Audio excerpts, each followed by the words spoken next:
Hi friend, Marian Santos here, potentials.com. Signing at our channel. Let's study God's Word. So, ang daily hope natin with Pastor Rick Waring, ang topic natin is 5 things to do in a storm.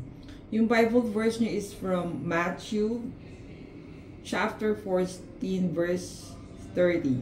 But when Peter saw the wind, he was afraid and beginning to sink, cried out, Lord, save me. So, ano ba yung things that we have to do when we are undergoing a storm? Siyempre, it is scary, feeling natin we are on our own. So, parang yun yung na-feel ni Peter that night na feel niya is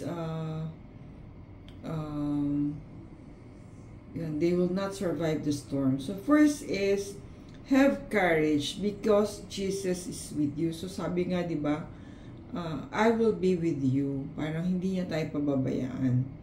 If you don't ever argue with a fear, just send it straight to Jesus. So, kasi yung fear minsan mahirap i-define yung mga anxiety, mga panic attacks natin, di ba?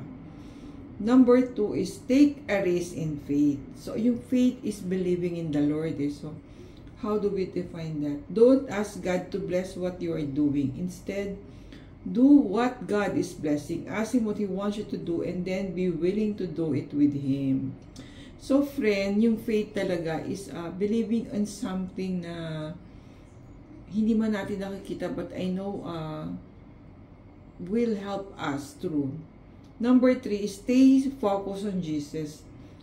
So, the moment you take your eyes off the Lord, you're going under Matthew 14 Verse 30, yun nga, diba? When Peter saw that the wind, he was afraid and beginning to sink. So, minsan yung faith natin is not that strong. So, tayo mismo nagda-doubt with what we are seeing. So, dun tayo nagiging, napapahamak. If you focus on the wind and the waves, you're going to sink just like Peter. So, kumbaga, let's focus on Jesus na hindi niya tayo papabayaan and He will always be there. Number 4 is don't doubt.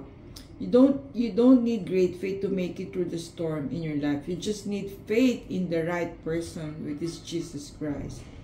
Number 5 is praise God. Even in the storm, even when you feel like you're sinking and when you're scared to death, praise Him all the time. Thinking God is how you make it through.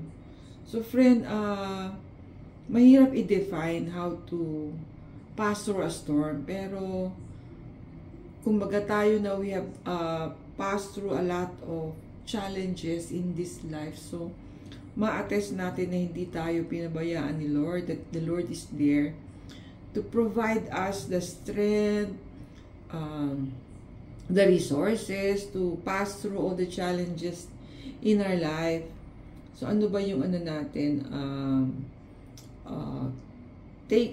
Talk it over, or our reflection. What storm do you need to turn over to Jesus today? So friend, think of something na nahihirapan ka ba ngayon? So the Lord is there to help you, to guide you, to encourage you.